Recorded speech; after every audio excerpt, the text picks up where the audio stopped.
The crisis is, of course, going to leave some scars on a post-COVID world. What are these and what do investors need to consider for these? Yeah, Tina, I think there will probably be two victims of this crisis. The first victim is likely to be globalization as we know it.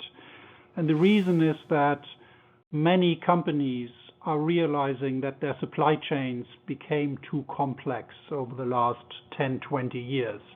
Supply chains were optimized, just-in-time production, relying on the ready availability of swift transport and all that.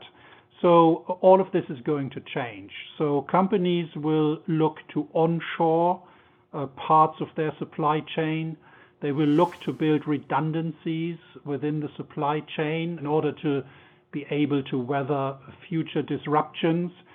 Also, I think you'll see more lasting restrictions to travel by some governments, and on the demand side, you will see maybe less willingness to travel by many people, even once the virus is under control. So what this means is this will hit those economies, sectors, and companies most that have benefited most from trade and from tourism. So that's the first victim, globalization. The second victim of this crisis could well be central bank independence as we know it. And the reason is that we are likely to see a massive further increase in government and private sector debt. Governments and the private sector will need all the help they can get from central banks in the form of low or even negative interest rates and in the form of more government bond purchases by central banks.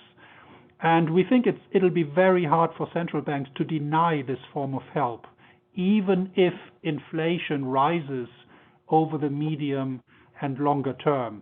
So I think one of the remedies will be that central banks will cap yields either directly with various forms of yield curve control or indirectly, but by just buying large amounts of government bonds, even at a time when inflation rises. So this is one of the ways how we can address the rising debt that we are likely to see in the public, but also in the private sector.